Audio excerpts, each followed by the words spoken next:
दोस्तों आज की इस वीडियो में हम लोग वर्लपूल इंडिया के बारे में बात करने वाले हैं। फ्राइडे के दिन इस स्टॉक के अंदर काफ़ी तगड़े वॉल्यूम्स देखे गए थे। तो आज की इस वीडियो में इसके फंडामेंटल्स और फाइनेंशियल्स को देखने की कोशिश करेंगे। उसी के साथ स्टॉक के रिलेटेड एक न्यूज़ है।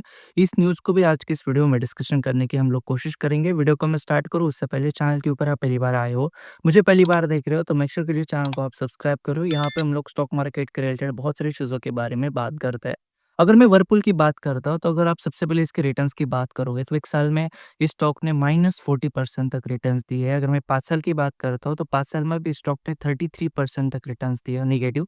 और अगर मैं ऑल टाइम रिटर्न्स की बात करता हूँ तो ऑल टाइम रिटर्न्स में हालाँकि आपको एक पॉजिटिव रिटर्न देखने के लिए मिलते हैं। जब से ये स्टॉक मार्केट में लिस्ट हुआ है मेरे पास एनएसई का 2010 से लेकर अभी तक का चार्ट है। तब से लेकर अभी तक इस स्टॉक ने 948% तक रिटर्न्स दिए जो कि ऑब्वियसली बहुत अच्छे रिटर्न्स है। अगर हम थोड़ी-सी इसकी मार्केट कैप को देखते हैं तो उसका मार्केट कैप 17,000 करोड़ के आसपास है। काइंड ऑफ एक स्मॉल कैप कंपनी है। अगर हम पी रेशियो की बात करते हैं तो 48.33 के आसपास पी रेशियो है। वहीं पे अगर मैं इंडस्ट्री पी रेशियो की बात करता हूँ तो 69.61 के आसपास इसका इंडस्ट्री का पी रेशियो है। अगर हम आरओई की बात करते हैं, आरओई इसका 9.09 है और ईपीएस 28.66 के आसपास है। हम लोग फाइनेंशियल्स को देखते हैं, उससे पहले मैं आपको इसके बारे में न्यूज़ है, इस न्यूज़ को हम पढ़ के बताता हूँ। Whirlpool India share surged 11% after strategic licensing and service agreements with its parent company. इसके पैरेंट कंपनी के साथ इसकी एक स्ट्रैटेजिक लाइसेंसिंग और सर्विस एग्रीमेंट हो चुकी है, जिस वजह से स्टॉक ने कल के दिन बहुत अच्छे वॉल्यूम्स दिखाए थे।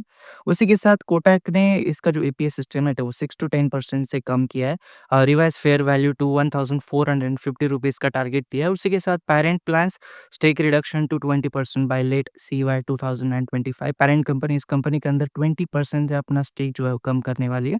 इस न्यूज़ के तहत थोड़ा-सा स्टॉक जो फोकस में रहा था। अगर हम इसके फाइनेंशियल्स देखते हैं, स्पेशली अगर आप इसके ईयर ऑन ईयर बेसिस के ऊपर रेवेन्यूज़ देखते हैं तो 2021 में 5,989 करोड़ के आसपास रेवेन्यूज़ थे। वहाँ से रेवेन्यूज़ बढ़कर 8,110 करोड़ के आसपास ने रिपोर्ट किए हैं 2025 में।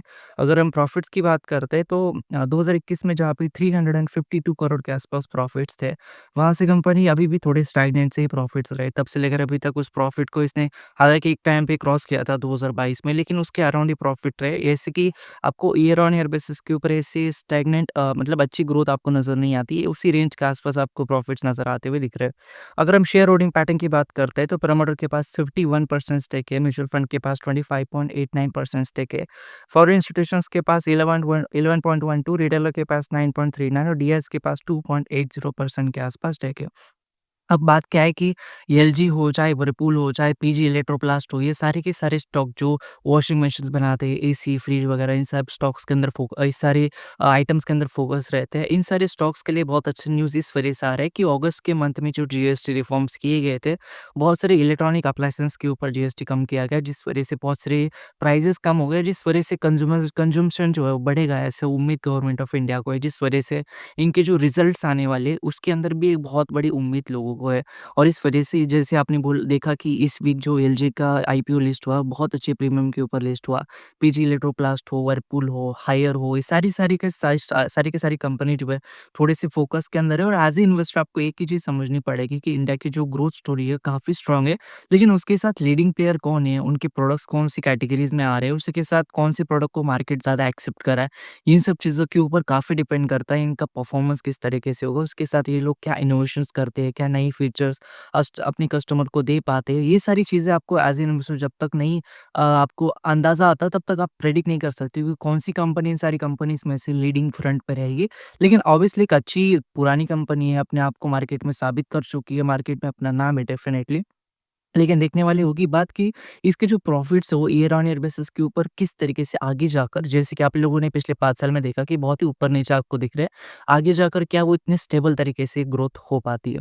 तो ये था आज का वीडियो। वीडियो को कमेंट करो उससे पहले चैनल को सब्सक्राइब कर देना, वीडियो को लाइक कर देना। धन्यवाद दोस्तों, ये वीडियो देखने के लिए। धन्यवाद।